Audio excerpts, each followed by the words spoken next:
Hello student, मैं राज sir राज physics classes में आपका स्वागत करता हूं।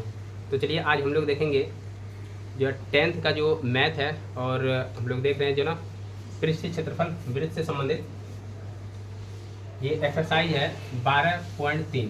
ठीक है, 12.1 और 12.2 का भी जो ना वीडियो जल्दी जो ना आप लोगों को प्रोवाइड कर दिया जाएगा। फिलहाल जो ना 12.3 देखते हैं। और 12.3 जो है ना, यदि आप लोगों के पास NCERT किताब है तो सवाल निकालिए 1 नंबर। ठीक है, तो 1 नंबर सवाल जो ना दिया हुआ है कि एक वृत्त है, ठीक है, और इसमें जो ना वृत्त में एक सेंटर है O। ठीक है, वृत्त का केंद्र है O और इसमें जो ना 2 रेखा खींचा हुआ है। तो आपकी किताब का है तो आप जो ना इसको देख सकते हैं। और यहाँ है छायांकित भाग। ठीक है, ये छायांकित भाग का क्षेत्रफल निकालना है। छायांकित भाग का क्षेत्रफल ज्ञात करना है। तो ये देखें तो जो है यहाँ पर 90 डिग्री कौन बन रहा है, और ये वृत्त का सबसे बड़ा जो ना व्यास है। यदि ये सेंटर देखें वो है, तो सेंटर यदि हम देखें वृत्त से जो ना वृत्त से होकर, यदि सेंटर से होकर जाने वाली जो रेखा है वह वृत्त का व्यास कहलाता है। और वृत्त का जो व्यास है वो वृत्त की सबसे बड़ी जीवा होती है। ये पहले हम बता चुके थे, बता दिए ना। Yes sir. तो वृत्त की सबसे बड़ी जीवा यदि हम देखें तो ये जो ना व्यास होता है। तो ये जो सेंटर से जो रेखा गई है ये व्यास होगा। और यदि हम देखते हैं कि कोई रेखा जो ना किताब में हो सकता है कि इस तरह भी दिया हो फिगर, तो यहाँ से जो ना यदि ये देखें, यदि ये समकोण त्रिभुज है, यदि ये समकोण त्रिभुज है, ठीक है, तो इस दोनों में से ये लंबी भुजा है, और जो लंबी भुजा होती है वो होता है कर्ण। क्या होता है? कर्ण। तो ये है कर्ण। अब यहाँ से देखना है कि मान लो कि जो ना तुम्हारा दिया होगा उसमें फिगर, यहाँ दिया है क्या? Q, यहाँ दिया है R, यहाँ दिया है P। ठीक है, तो PQR एक जो त्रिभुज बना हुआ है, छायांकित भाग बोल रहा है। तो छायांकित भाग यदि हम देखें तो जो वृत्त का ये पार्ट है, आधा पार्ट में कोई काम नहीं किया है, तो आधा पार्ट को छोड़ देंगे। आधा पार्ट में ही एक त्रिभुज है।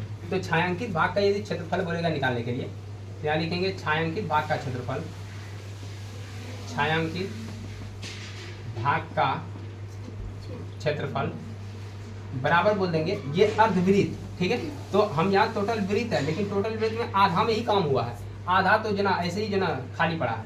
तो यहाँ लिखेंगे अर्धवृत्त का क्षेत्रफल, अर्धवृत्त का क्षेत्रफल, और इसमें माइनस कर देंगे, माइनस करेंगे त्रिभुज का क्षेत्रफल। ठीक है, समकोण त्रिभुज का क्षेत्रफल, समकोण त्रिभुज का क्षेत्रफल।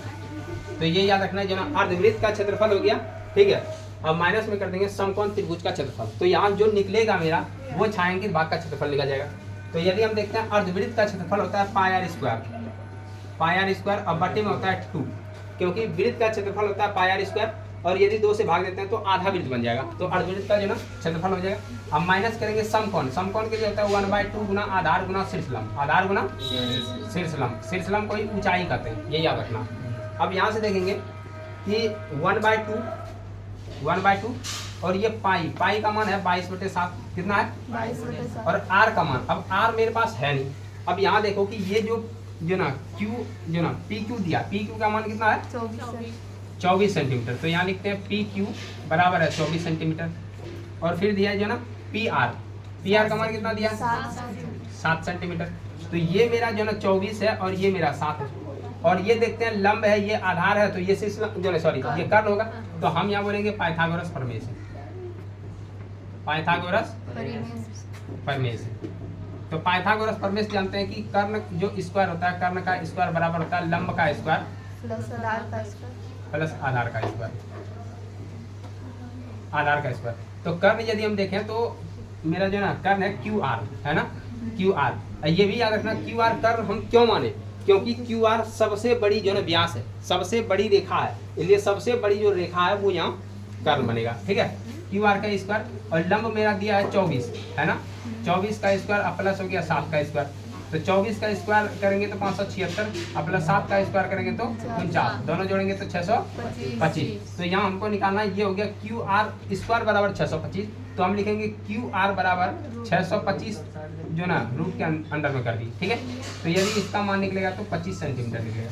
तो क्यू आर जो मेरा निकला ये 25 निकला, और 25 हम देखें कि वृत्त की सबसे बड़ी व्यास है, वृत्त की सबसे बड़ी व्यास है। तो जो ना यदि सॉरी वृत्त की सबसे बड़ी जीवा को व्यास कहते हैं, ठीक है। तो वृत्त की सबसे बड़ी जीवा, तो ये जो क्यू आर है, तो क्यू आर यदि हम देखें तो वृत्त का व्यास है। वृत्त का क्या है? वृत्त का व्यास जो ना डी बराबर हो गया मेरा 25 सेंटीमीटर। तो यदि हम कहें आर बराबर निकालना है तो डी बटे 2 होता है, मतलब 25 बटे 2 होता है, ठीक है, 25 बटे 2 सेंटीमीटर। अब यहाँ से मेरे पास आर का मान निकल गया, आर हो गया जो ना 25 बटे 2, तो यहाँ लिख दिए 25 बटे 2, और ये स्क्वायर है तो इसको हम 2 बार लिखेंगे, ठीक है। फिर यहाँ लिख दिए 25 बटे 2, और माइनस में 1 बटे 2 और गुना कर देंगे आधार का मान है 7, और सिरफलम जो है वो कितना है? 24 है। अब यहाँ से हम जो ना इसको कटा देंगे, यदि देखें तो यहाँ हो गया जो ना 11, और यहाँ से कटाएं तो ये हो गया 12 दूनी 24। अब यहाँ देखो 11 गुना जो ना ये 25 625 हो जाएगा, और गुना 11 कर देंगे तो कितना आएगा मान? 625 गुना 11 कितना अभी निकाले थे? देखो 625 और फिर 625 लिख देते हैं, ठीक है। ये हो गया 5 और ये हो गया 7, ये हो गया 8 और ये हो गया 6, मतलब 6875, ये है ना 6875 बटे 7 चौके 28 हो गया यहाँ, और माइनस में बरसते कितना हो गया? 84। अब यहाँ से हम एलसीएम लेंगे, तो एलसीएम लेंगे तो 6875 और माइनस देखो ये एलसीएम होगा नीचे जो ना 28 कितना होगा, और एक बार में 28 से लगाएंगे तो 28 बार में लगेगा, और वही 28 गुना 84 कर देंगे, कितना मान आया? 2352 हो गया। और यदि इसी को जो ना यदि हम जो ना घटाते हैं तो निकल जाएगा कितना? 4523 है ना, और बटे हो गया जो ना 28, तो सेंटीमीटर स्क्वायर देंगे, क्योंकि यहाँ क्षेत्रफल निकालना है, क्षेत्रफल जो है स्क्वायर में होता है, तो सेंटीमीटर स्क्वायर देंगे। समझ में आया यहाँ तक? कोई दिक्कत? तो ये छायांकित भाग का क्षेत्रफल निकल गया, और ये सवाल 1 था, ठीक है। तो इसको जो ना नोट कर लेना है, ऐसे ही जो ना कॉपी किताब लेके बैठना और इसको जो ना साथ में नोट कर लेना, ठीक है। तो इसको मिटा रहे हैं। अब जो ना दूसरा नंबर सवाल पे चलेंगे, तो सवाल नंबर 2 देखना है ना। तो सवाल नंबर यदि हम 2 देखें तो क्या बोल रहा है सवाल? 2 नंबर सवाल क्या बोल रहा है? बोला छायांकित भाग का क्षेत्रफल निकाला यदि जो ना केंद्र O वाले दोनों संकेंद्रीय जो ना वृत्तों की त्रिज्या 7 और जो ना 14 है, और कौन दिया जो ना AOC जो ना 40, मतलब यह बोला संकेंद्रीय वृत्त। ध्यान समझना, संकेंद्रीय वृत्त मतलब होता है वृत्त के अंदर वृत्त, ठीक है। यदि वृत्त के अंदर वृत्त हो जाए, ध्यान से देखना कि ये है एक बड़ा वृत्त और इसके अंदर में एक छोटा वृत्त है, ठीक है, तो इसको कहते हैं संकेंद्रीय वृत्त, ठीक है। अब यहाँ से देखें तो इसका अपना एक त्रिज्या होगा कि नहीं, और इस वृत्त का भी अपना एक त्रिज्या होगा।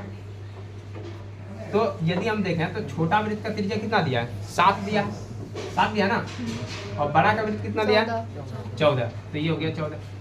अब बोले दोनों के बीच में कितना डिग्री का कौन है? 40 डिग्री। तो यहाँ पर से देखो ये 40 डिग्री को कौन पे जो ना दोनों ऐसे बना हुआ, ऐसे करके, ठीक है। तो ये अब देख लेना, पहले हम लोग देख ली ये त्रिज्या, अब इस त्रिज्या को फिलहाल जो ना हटा देना, ठीक है। अब यहाँ देख लेते हैं कि ये जो ना 7 सेंटीमीटर ये है, 7 सेंटीमीटर ये छोटी त्रिज्या है, और बड़ी त्रिज्या कितना है? 14 सेंटीमीटर, ठीक है। अब यहाँ से छायांकित भाग जो है, ये छायांकित भाग दिया है ये वाला, ये नहीं दिया? अरे बोलो, ये छायांकित भाग का क्षेत्रफल निकालना है। देखो अब क्या करेंगे, हम देख रहे हैं कि ये त्रिज्यखंड है कि नहीं, ये एक त्रिज्यखंड है ये वाला, और दूसरा त्रिज्यखंड ये है, हल्ला मत क्या करो, ठीक है। ये 2 इसमें त्रिज्यखंड है, और दोनों से हमको जो छायांकित भाग का क्षेत्रफल यहाँ से निकालना है। तो अब देखो ये जो बड़ा वाला इसको काट के बना रहा है, ठीक है। तो इसको यदि हम काट के बनाएं तो ये बना एक तो त्रिज्यखंड इस तरह बना, क्या बताओ इस त्रिज्यखंड का क्षेत्रफल निकाल सकते हैं हम? निकाल सकते हैं कि ना? ये दोनों दिया है जो ना, इसका मान दिया है 40 डिग्री, कितना दिया? 40 डिग्री। अब यहाँ देखो ये त्रिज्या है, ये बड़ा वाला का त्रिज्या, तो ये बोलेंगे ये भी 14 होगा, ये भी 14 होगा कि नहीं? तो ये भी 14 सेंटीमीटर है, ये भी 14 सेंटीमीटर। अब यहाँ से एक और वृत्त है छोटा वाला, तो छोटा वाला देखो सबसे पहले बड़ा वाला लिख देते हैं। यदि हमको छायांकित निकालना है तो इससे देखते हैं छायांकित में क्या होगा कि ये जो बड़ा वाला वृत्त है, ठीक है, हमको निकालना है छायांकित क्षेत्रफल, दिख रहा है ना? छायांकित भाग का क्षेत्रफल, भाग का क्षेत्रफल बराबर लिखेंगे बड़े वृत्त का क्षेत्रफल बड़े वृत्त नहीं है, सॉरी, ये त्रिज्यखंड है ना, छायांकित भाग का क्षेत्रफल निकालेंगे, ये त्रिज्यखंड है। तो यहाँ लिखेंगे बड़े त्रिज्यखंड का क्षेत्रफल, त्रिज्यखंड का क्षेत्रफल, और माइनस में लिख देंगे छोटे त्रिज्यखंड का क्षेत्रफल, छोटे त्रिज्यखंड का क्षेत्रफल। तो देखो बड़ा त्रिज्यखंड यदि देखें तो ध्यान से समझ में आ रहा है ना, समझ में आ रहा है उधर? Yes sir. तो बड़ा त्रिज्यखंड देखो तो ये है मेरा, तो यहाँ से इसके लिए फॉर्मूला क्या आएगा, थीटा बटे 360 डिग्री और गुना पाई आर। तो बड़ा त्रिज्यखंड है तो त्रिज्या इसका बड़ा है, तो इसलिए आर ले लिए, पाई आर स्क्वायर, और माइनस छोटा त्रिज्यखंड है तो थीटा बटे 360 डिग्री और गुना में करेंगे, छोटा है तो पाई आर, छोटी आर ले लिए, है ना। इसके लिए देखो ये ले लिए बड़ी आर और इसके लिए छोटी के लिए छोटी आर, है ना। तो यहाँ से हो गया। अब देखो दोनों में कॉमन दिख रहा है तो कैलकुलेशन को और आसान कर सकते हैं, समझ में आ रहा है ना। तो यहाँ दोनों में कॉमन जो दिख रहा है पहले उसको निकाल देते हैं। यहाँ निकला थीटा बटे 360 डिग्री और पाई का मान भी दोनों में 22/7 ही होगा, तो इसीलिए पाई भी यहाँ बाहर कर दी। तो बचा यहाँ क्या, आर स्क्वायर, और माइनस में ये छोटी आर स्क्वायर, नहीं बचा। अब देखो मान दिया हुआ, अब इसमें से यदि हम देखें ये फिगर, तो यहाँ देखो ये जो छोटी वाली त्रिज्या है यहाँ से हम लोग जो ना त्रिज्यखंड ये इसे बना दिए। अब ये छोटी त्रिज्यखंड है, ये बड़ी त्रिज्यखंड है। अब ये हमको निकालना है छायांकित भाग में, इतना का एरिया निकालना है। तो इतना का एरिया मतलब टोटल एरिया में से यदि ये वाला घटा देंगे तो इतना सा बचेगा, यही होगा। टोटल में से जो यदि ये घटा देंगे तो बचेगा ये। तो ये बड़ी त्रिज्यखंड में से छोटी त्रिज्यखंड घटा रहे। तो अब देखो यहाँ पे यदि हम देखें तो थीटा का मान देखो 40 इसके लिए भी है, बड़ा के लिए भी है, 40 छोटा के लिए भी है, क्योंकि त्रिज्यखंड में 100 केंद्रीय बनाया हुआ है, ठीक है। तो दोनों के लिए एक ही केंद्र है, 100 केंद्र मतलब केंद्र एक ही है। जब केंद्र एक ही है तो दोनों का यहाँ 40 डिग्री ही एंगल दिया, तो यहाँ से 40 डिग्री एंगल लिखें, 40 और बट्टी में हो गया 360 डिग्री। बोले यहाँ तक में कोई दिक्कत? अब देखो पाई का मान तो दोनों के लिए सेम होता है, तो 22/7 हम आराम से लिख देंगे। अब यहाँ से देखो ये जो बड़ी आर है, बड़ी आर मेरा कितना दिया है, 14 का स्क्वायर होगा, माइनस छोटी आर कितना दिया, 7 दिया, 7 का स्क्वायर। बोले समझ में आया? Yes sir. अब यहाँ से जो ना हम कैलकुलेशन करेंगे तो देखो ये कटेगा, 1 0 खत्म हो गया, यहाँ 9 चौके कितना होगा, 36, तो ये 9 हो गया। अभी तो फिलहाल नहीं कटेगा, 22/7। तो यहाँ देखो, तो यहाँ लिख दिए 22/7 है और 9 है, तो यहाँ से जो ना 9 गुना 7 करते हैं, क्योंकि कटने का रहेगा और कटेगा यहाँ। अब देखो कि एक जो ना काम और कर सकता है इसमें से, या तो इसको तुम स्क्वायर करके घटा दो, ठीक है, या तो दोनों को स्क्वायर करके घटाएंगे, और या यदि दिमाग लगाया तो फॉर्मूला लगा देंगे। क्या फॉर्मूला है, a square minus b square, और फॉर्मूला होता है a प्लस बी इंटू में a माइनस बी, ये होता है। यहाँ हम फॉर्मूला लिखते हैं a प्लस बी हो जाएगा और जो ना a माइनस बी हो जाएगा। इसका ही फार्मूला होता है जो ना a square minus b square. तो यहाँ अपना दिमाग लगा के हल कर सकते हैं। a square minus b square का फार्मूला लगा देंगे, तो एक बार जोड़ना एक बार घटाना है, तो 14 और 7 कितना हो जाएगा, 21 होगा। एक बार जोड़ दिए कि ना, a प्लस बी कर दिए, और एक बार a माइनस बी करना, 14 में 7 घटा देंगे कितना आएगा, 7 आएगा। देखो अब यहाँ से 7 और 7 जो ना कट गया, क्लियर है। अब यहाँ देखो ये जो ना 3 से कटेगा, 3 तिया 9 और 7 तिया 21। अब देखो 22 सते 154 होता है, कितना होता है 154, दिख रहा है ना 154, और यहाँ हो गया 3, 154/3 सेंटीमीटर स्क्वायर आंसर हो गया। क्लियर हुआ, कोई दिक्कत? ठीक, तो ये जो ना फिर इसको भी जो नोट कर लेना, ठीक है। तो नेक्स्ट सवाल में चलते हैं हम जो तीसरा नंबर में। तो सबको समझ में आया ना, कोई डाउट है? यदि कोई डाउट हो तो जो ना पूछ लेना। सवाल नंबर 3 पे चलते हैं।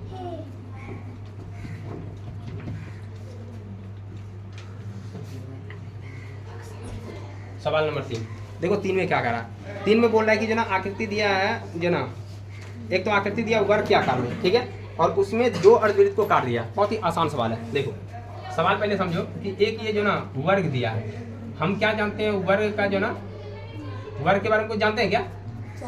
हाँ, चारों भुजा आपस में बराबर होता है।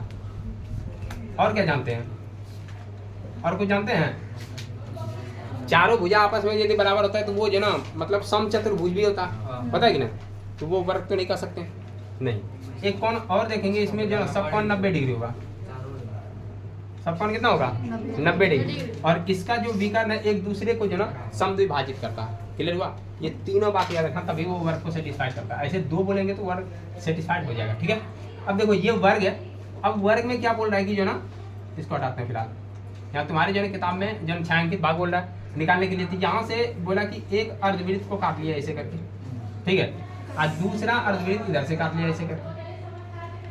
अब यहाँ बोल रहा है कि जो इसका बचा हुआ भाग है, ठीक है, बचा हुआ भाग तो ये बचा ना, इसी का क्षेत्रफल बोल रहा है निकालने के लिए। तो बहुत ही आसान है। अब क्या करेंगे, सिर्फ ये बता दो क्या करेंगे इसमें। यदि हम कहें तो ये जो वर्ग है, वर्ग का क्षेत्रफल निकाल लेंगे, और एक भाग में ये अर्धवृत्त काट दिया, दूसरे भाग में ये अर्धवृत्त काटे, तो अर्धवृत्त और अर्धवृत्त दोनों का यदि उल्टा देंगे तो पूरा वृत्त बनेगा। तो हम डायरेक्ट भी कह सकते हैं कि यदि जो ना इस वर्ग से वृत्त का क्षेत्रफल घटा दे तो आंसर निकल जाएगा। और यदि तुमको लगेगा नहीं सर वृत्त का क्यों निकालें, अर्धवृत्त निकालते हैं, कोई दिक्कत नहीं, अर्धवृत्त का निकाल के 2 से गुना कर देंगे, क्योंकि एक इधर भी है एक इधर भी है और सेम है दोनों। तो देखो वर्ग का भुजा कितना दिया है, जल्दी बताओ फास्ट। वर्ग का भुजा कितना दिया है? 14 सेंटीमीटर है। तो ध्यान से देखो, यदि ये 14 सेंटीमीटर है भुजा, ये भी 14 सेंटीमीटर होगा। तो 14 सेंटीमीटर में यदि हम आधा करें तो 7 इसका त्रिज्या निकलेगा, क्योंकि जो भुजा इसका है वही इसका ये व्यास है। क्या दिया है कि ना, वृत्त का जो व्यास है वो जो ना भुजा के बराबर है। तो यदि हम जो ना यहाँ बीच में आधा करते हैं, 7 इधर होगा 7 इधर होगा, तो हम कहेंगे वृत्त का त्रिज्या कितना हो गया, 7 सेंटीमीटर। क्लियर हुआ? कोई दिक्कत? तो अब यहाँ बहुत ही आसान तरीका से निकाल देंगे छायांकित भाग का क्षेत्रफल। तो लिखेंगे छायांकित भाग का क्षेत्रफल बराबर, छायांकित भाग का निकालेंगे, लिखेंगे पहले वर्ग का क्षेत्रफल, पूरा निकालना पहले। तो यहाँ लिखे वर्ग का क्षेत्रफल और माइनस में कर देंगे 2 अर्धवृत्त का क्षेत्रफल। अर्धवृत्त कितना है? 2। सेम भुजा है, सेम त्रिज्या है, सब कुछ सेम है, इसलिए 2 गुना अर्धवृत्त का क्षेत्रफल, अर्धवृत्त का क्षेत्रफल। अब देखो वर्ग का क्षेत्रफल जानते हैं हम क्या होता है, भुजा स्क्वायर माइनस 2 गुना अर्धवृत्त का क्षेत्रफल। तो अर्धवृत्त का क्षेत्रफल अभी जस्ट बताए कि वृत्त का आधा होता है। अब बताओ ये कट गया कि नहीं? तो ये टोटल वृत्त निकल गया। अब यहाँ से देखते हैं भुजा, तो भुजा इसका 14 है, तो 14 का स्क्वायर और माइनस में 22/7 पाई का मान हो गया, और आर का मान देखो, आर का मान 7 हो गया ना, तो 7 अब स्क्वायर है तो 2 बार 7 लिख देंगे। अब देखो यहाँ से ये 7 और 7 तो खत्म हो गया। अब यहाँ है 14 का ये स्क्वायर है ना, 14 गुना 14 करेंगे तो 196 आता है। कितना आता है? 196 में अब 22 सत्ते होता है 154। कितना होता है? 154। अब यहाँ से घटा देंगे, देखो कितना निकल जाएगा। तो यदि देखते हैं तो यहाँ 2 हो गया और यहाँ से 15 है, ये 42 हो गया, 42 होगा ना, तो ये हो गया सेंटीमीटर स्क्वायर आंसर। क्या समझ में आया? बहुत ही आसान सवाल है, बहुत आसान। बस इसको मिटा दें, सबको समझ में आ गया ना? Yes sir. अब देखो सवाल नंबर चौथा नंबर सवाल दिया है कि एक जो ना एक त्रिभुज है और उसके ऊपर में जो ना एक वृत्त है। क्लियर है? तो एक त्रिभुज है उसके ऊपर में वृत्त है और त्रिभुज बोल रहा है समबाहु त्रिभुज है। ठीक है, तो तुम लोग भुजा वगैरह जो ना बताना। देखो पहले हम आकृति बनाते हैं कि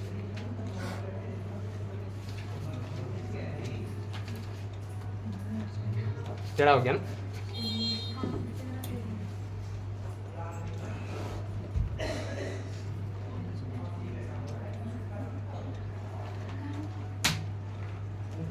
टेढ़ा हो गया, कभी सीधा होगा ही नहीं, इसलिए डायरेक्ट बनाते हैं हम। देखो ये है समबाहु त्रिभुज। कौन त्रिभुज है? और हम जानते हैं समबाहु त्रिभुज में क्या होता है? सम मतलब बराबर, अबाहु मतलब भुजा, मतलब जिस त्रिभुज का तीनों भुजा बराबर हो उसको समबाहु त्रिभुज कहते हैं। कोई दिक्कत है? नहीं। यदि कोई प्रॉब्लम है, कोई दिक्कत है तो बोलना, इधर दिक्कत इधर से ही सॉल्व हो सकता है, उधर से नहीं। क्या रोहित, कोई दिक्कत है? चुट्टी देखो, चुट्टी काटता है, देखो देखो गदावला हरकत।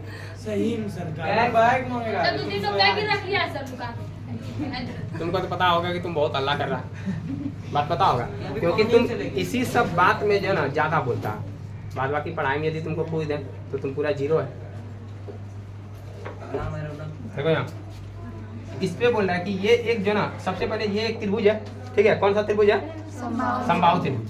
और इसके ऊपर में ध्यान समझना, इसके ऊपर में एक वृत्त है। क्लियर है?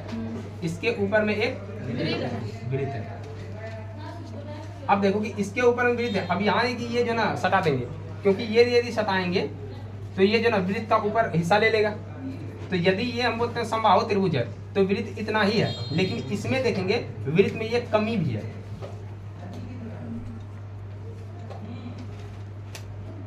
ऐसे करके, ठीक है।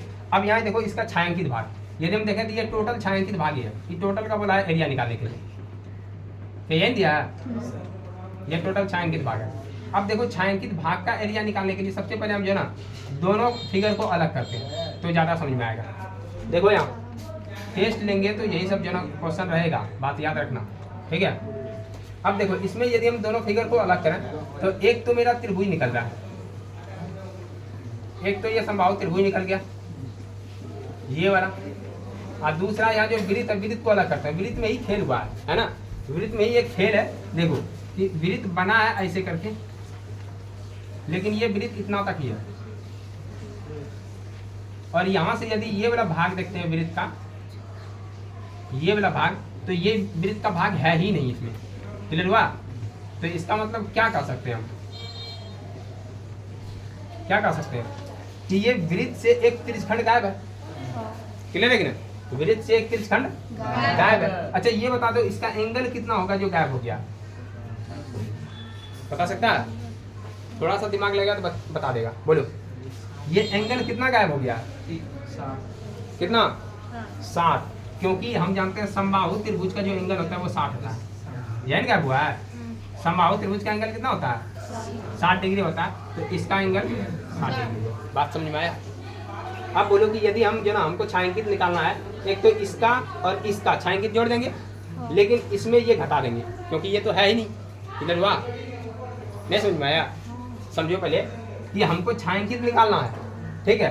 तो हम बोले कि एक जो ना त्रिभुज है और दूसरा वृत्त है, तो दोनों को जोड़ दिए तब तो इसका मतलब वृत्त में ये भी आ गया ना, लेकिन ये मेरे पास है क्या, नहीं है, तो हम कहेंगे इसको घटा देंगे, इतना सा घटा देंगे, इधर हुआ। तो यदि हम इस त्रिभुज को और इस वृत्त को जोड़ेंगे और ये त्रिज्यखंड को घटाएंगे तो आंसर निकलेगा, निकल जाएगा। देखो तो यहाँ से लिखते हैं छायांकित भाग का क्षेत्रफल,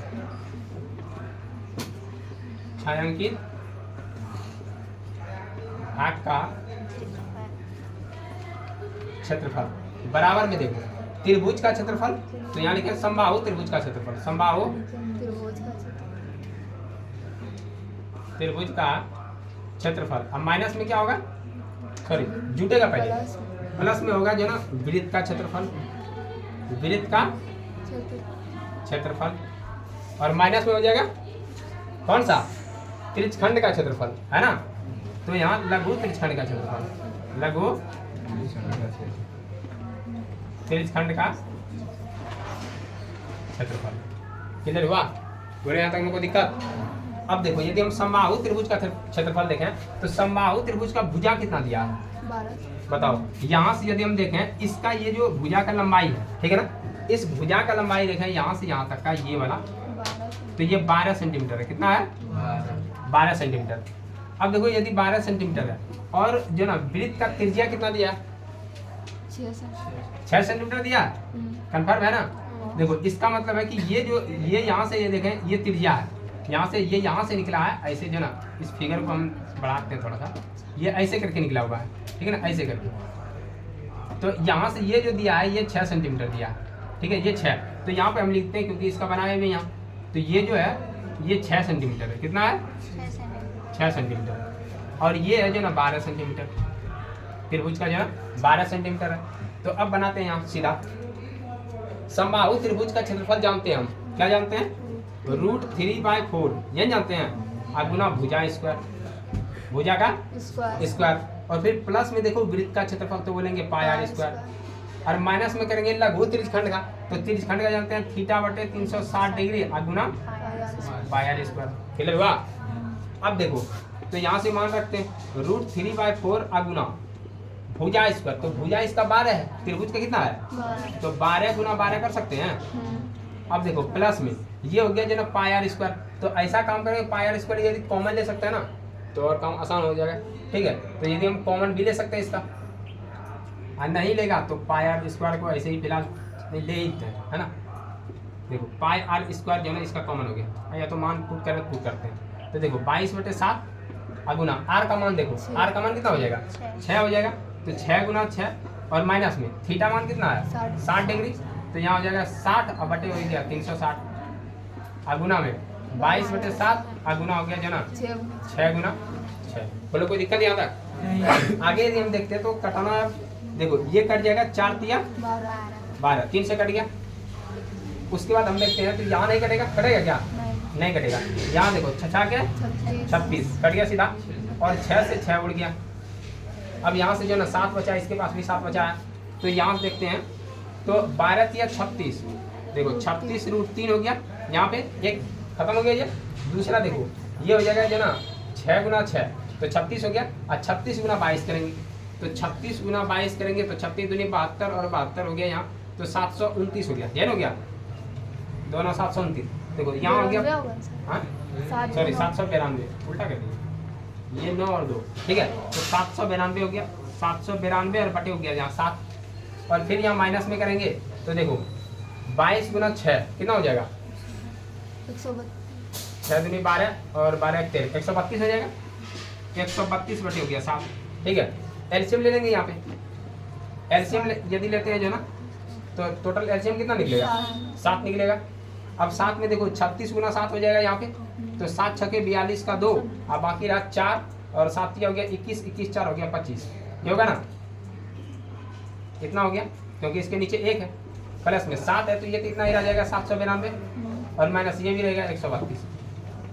अब देखो यदि हम देखते हैं 252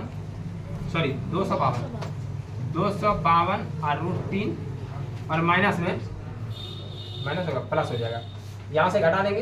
देखो 2 में 2 घटेगा तो 0 आएगा, और उसके बाद जो ना हाँ 9 में जो ना 3 जाएगा तो 6 बचेगा, और उसके बाद 7 में 1 जाएगा तो 6, और बटे में हो गया 7।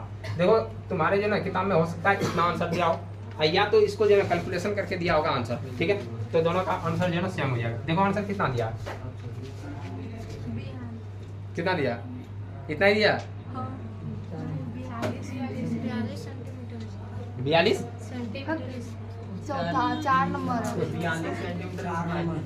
आंसर कितना दिख रहा 4 का देखोगे सर वो पॉइंट आप 4 लिए ना 3 हो गया सर। अच्छा ये 4 नंबर था ना, हाँ 4।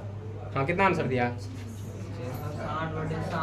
60/7 660 बटे, यही तो है ना, हाँ और उसके बाद 7 से इसमें भाग दे दिया होगा, तो भाग दिया तो ये तो 252 ही छोड़ दिया होगा। कितना छोड़ा है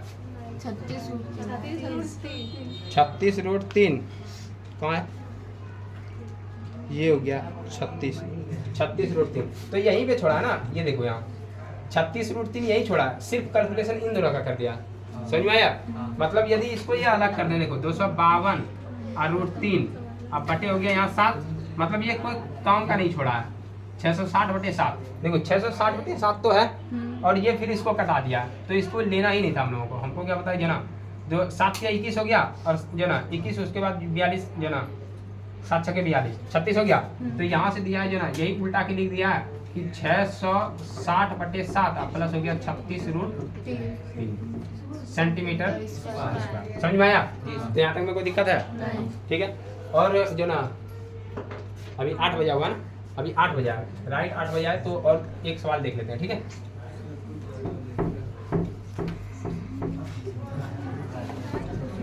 एक सवाल और देखते हैं, उसके बाद छुट्टी दे देंगे। क्या देखो नेक्स्ट है जो ना सवाल नंबर 6, ये ना 5 है। अच्छा सवाल नंबर 5 में बोल रहा है जो ना एक जो ना 4 सेंटीमीटर की भुजा है, प्रत्येक कोण से जो ना एक कौन था टुल्लू। अच्छा रुको, दिन पूरा हो गया पूरा, ठीक है। देखो यहाँ पे बोल रहा है कि जो ना सवाल नंबर कितना है 5 में बोल रहा है कि एक जो ना वर्ग है, एक क्या है वर्ग है। ध्यान से देखना सवाल को, एक वर्ग दिया है, इस वर्ग में जो है ना एक बीच में जो है ना त्रिभुज काट सॉरी वृत्त काट लिया है ना, एक जो है ना वृत्त काटा है, और ये कोना से भी 4 को वृत्त काटा है, ऐसे करके ये 4 वृत्त इस तरह काटा है, मतलब 5 वृत्त इससे पूरा काटा हुआ है। और प्रत्येक वृत्त का देखो, प्रत्येक वृत्त का यहाँ से तुम्हारा जो ना फिगर इतना ही दिया होगा, इतना दिया ना, तो आखिर कटा तो वृत्त से है ना, तो यहाँ से यदि हम देखें तो देखो 4 यहाँ पे त्रिज्यखंड निकला है, 4 त्रिज्यखंड निकला, तो 4 त्रिज्यखंड यदि मिलाएंगे तो एक वृत्त बनेगा। आराम से पहले समझो, देखो एक देखो इस जो ना यदि इस वृत्त का त्रिज्या बोलो कितना दिया, देखो इस वृत्त का त्रिज्या कितना है, 1 है ना, 1 सेंटीमीटर, व्यास 2 है तो त्रिज्या 1 हुआ ना। देखो और इसका भी सेम दिया होगा सबका, एक इसका भी होगा 1 सेंटीमीटर, 1 सेंटीमीटर इसका भी जो है त्रिज्या है, 1 सेंटीमीटर इसका भी त्रिज्या है, मतलब सबका जो है ना सेम है। अब देखो इस वृत्त इस वर्ग का भुजा कितना दिया है, 4 सेंटीमीटर। देखो यदि हम वर्ग का भुजा कहें यहाँ से यहाँ तक का, ठीक है, तो ये कितना दिया है 4 सेंटीमीटर। तो अब यदि हम कहें कि देखो एक वृत्त तो बीच में निकाल दिया है और 4 जो ना यदि हम कहें तो ये चतुर्थांश है कि नहीं, 1 चतुर्थांश, 2 चतुर्थांश, 3 हो गया और 4 हो गया, 4 चतुर्थांश मिलाते हैं तो एक वृत्त बनता है कि नहीं। देखो इसको यदि हम देखें ऐसे करके, ये ऐसे है और ये ऐसे करके कटा हुआ है। देखो एक भाग को यहाँ शिफ्ट किया है, ये भाग को यहाँ शिफ्ट कर दिया, या तो ये देखो किधर यहाँ है, ठीक है, और एक भाग देखते हैं ये वाला यहाँ है और ये वाला यहाँ है। क्लियर हुआ, मतलब 4 जो ना ये जो चतुर्थांश है, चतुर्थांश जो बना हुआ है ये चारों कोना पर है 1 सेंटीमीटर का, ठीक है। तो यहाँ से हम कहें तो क्या ये चारों को मिला के एक वृत्त बोल सकते हैं, और यदि नहीं बोलेगा तो कोई दिक्कत नहीं है, 4 गुना करेंगे 1 चतुर्थांश निकल जाएगा अपने वृत्त। तो 2 वृत्त यहाँ घटा देंगे इस जो ना यदि वर्ग में तो आंसर निकलेगा ना। छायांकित भाग दे रहा है, ये वाला छायांकित भाग है, यही दिया है, ये सब छायांकित भाग है, तो छायांकित भाग का ये एरिया निकालना हमको, तो यहाँ डायरेक्ट लिखेंगे छायांकित भाग का क्षेत्रफल, छायांकित भाग का क्षेत्रफल बराबर, देखो छायांकित भाग का क्षेत्रफल निकालना है तो पहले वर्ग का क्षेत्रफल ये होगा, समझ में आ रहा ना। तो यहाँ लिख देते हैं बराबर वर्ग का क्षेत्रफल, और माइनस में देखो क्या क्या करेंगे, माइनस में लेंगे 2 जो ना चीज है इसलिए हम ब्रैकेट ले लिए, ठीक है। माइनस में करना एक तो पहले 4 गुना जो ना चतुर्थांश का क्षेत्रफल, ठीक है, या तो कहेंगे त्रिज्यखंड का क्षेत्रफल, ये भी कह सकते हैं, 4 त्रिज्यखंड है कि ना, या तो कहेंगे 4 चतुर्थांश है, तो 4 गुना जो ना त्रिज्यखंड का क्षेत्रफल, त्रिज्यखंड या चतुर्थांश का क्षेत्रफल। उसके बाद प्लस में क्या होगा, एक वृत्त का क्षेत्रफल, ठीक है, वृत्त का क्षेत्रफल जो कि बीच में दिया हुआ है। क्लियर है, बोलो यहाँ तक में कोई दिक्कत है। अब देखो वर्ग का क्षेत्रफल क्या जानते हैं हम, भुजा स्क्वायर, तो भुजा का स्क्वायर की माइनस में ब्रैकेट लेंगे क्योंकि दोनों है। अब देखो 4 गुना त्रिज्यखंड, 4 गुना त्रिज्यखंड, तो त्रिज्यखंड हम जानते हैं कि थीटा बटे कितना होता है 360 होता है, या तो चतुर्थांश का है तो ये जानते हैं कि जो वृत्त है उसका 4 जो ना चौथा भाग होता है ये, तो हम कहेंगे पाई आर स्क्वायर, अब बटे हो गया 4, होगी ना, ये चतुर्थांश का क्षेत्रफल है, ठीक है, ये बता चुके हैं पहले भी। अब प्लस में कहें वृत्त का क्षेत्रफल, तो वृत्त का क्षेत्रफल पाई आर स्क्वायर होता है, बोलो कोई दिक्कत। अब देखो ये 4 और 4 कटा तो क्या 2 को वृत्त हो गया, सेम है इसका त्रिज्या, इसलिए हम 2 वृत्त लिख सकते हैं। अब भुजा का मान देखो कितना है, 4 है, तो 4 का स्क्वायर हुआ, और माइनस में यहाँ हम 2 गुना कर देंगे पाई आर स्क्वायर, 2 गुना पाई आर स्क्वायर। अब पाई आर स्क्वायर देखो 2 गुना पाई आर स्क्वायर क्यों लिखे पता चला, क्योंकि पाई आर स्क्वायर है तो 2 पाई आर स्क्वायर हो गया, तो फिर से यहाँ से मान बैठाते हैं, तो ये हो गया 4 का स्क्वायर, अब माइनस में लिखेंगे 2 गुना, देखो ये 22/7 गुना 1 यही होगा 1 गुना 1।